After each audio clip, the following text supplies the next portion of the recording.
Hello friends, welcome to my channel SushantChessWise. Today we are at the next topic of endgame studies and we will try to use this endgame study to improve our calculation. So we are going to discuss two techniques of calculation which are very handy.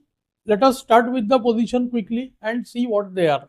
See, this is the position at hand. The white rook you can see is very active out here and the square C h7 is really weak. The king is somewhat trapped out here, but black is counting heavily on these dangerous pass pawns D and the B pawns which are about to queen.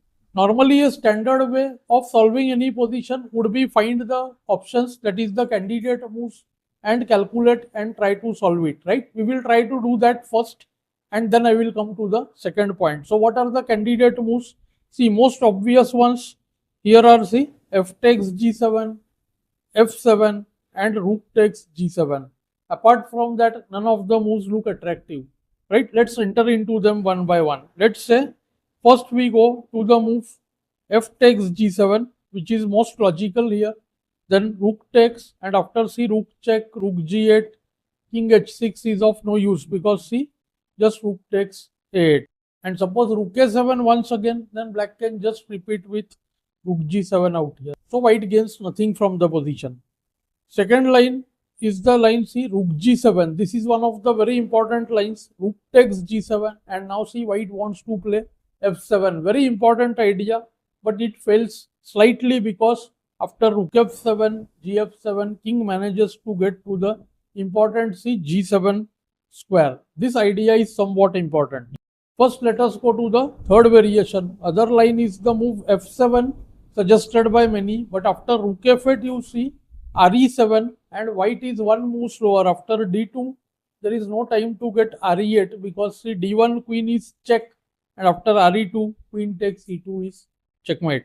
And finally any other move like rook b7 just allows d2, and if we go rook d7 the other one, then b2, and we can't stop both the pawns, and this is of course winning for black now. So white realizes that in the line rook g7, f7, if he had the king on h6 here, then he would control the g7 square. So this became his main idea.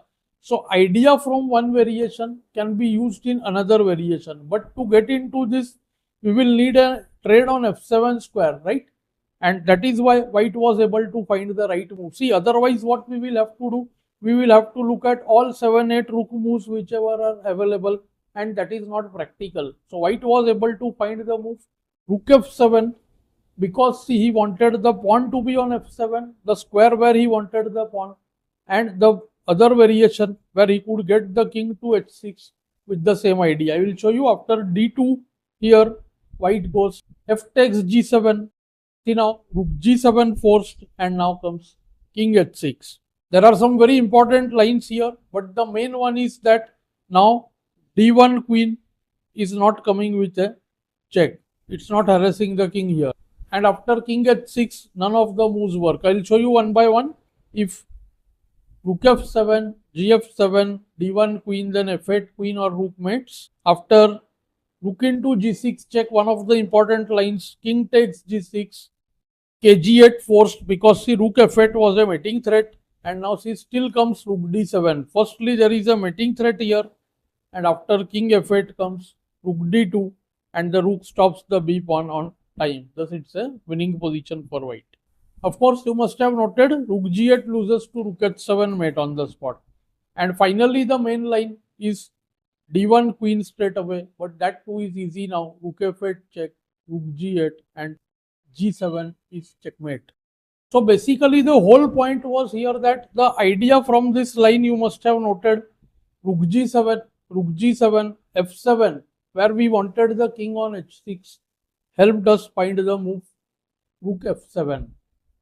So this is how we are able to use idea from one variation and put it into another. This is a very important technique used by masters very easily. I hope you will find this lesson useful and instructive. Definitely let me know in the comments below. Thanks for your time.